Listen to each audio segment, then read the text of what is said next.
It's one of the dumbest moves in NBA history. The only way you actually get busted for tampering is if you put the plan to cheat in writing.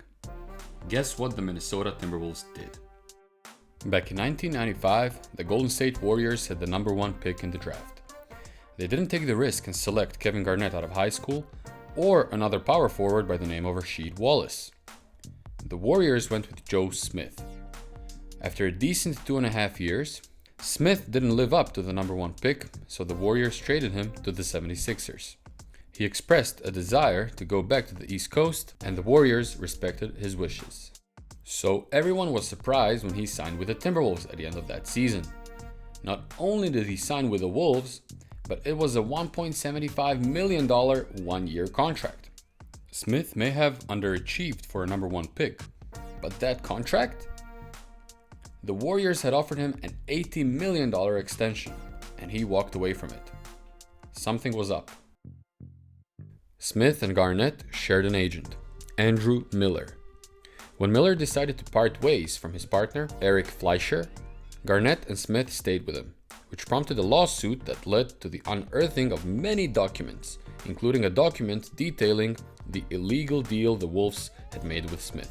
Smith and the Timberwolves had an under-the-table agreement in place, where Smith would sign 3 one-year deals for very little money, allowing the Timberwolves to acquire his bird rights, which would allow them to go over the salary cap to re-sign him.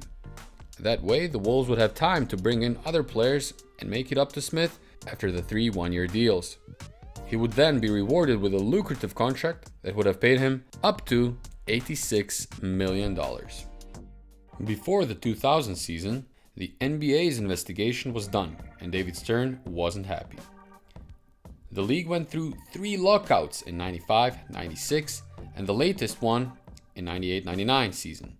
That one lasted 6 months and forced the league to play a shortened 50-game schedule. Commissioner David Stern was in a prolonged bad mood, and the punishment he levied on the Wolves reflected that. Wolves owner Glenn Taylor was suspended through August 31st, 2001. VP of Basketball Operations Kevin McHale took a leave of absence through July 31st. A $3.5 million fine, and the Wolves lost their first-round draft picks in 2001, 2002, 2003, 2004, and 2005. The 2003 pick was ultimately returned, but it was still the harshest fine any team suffered.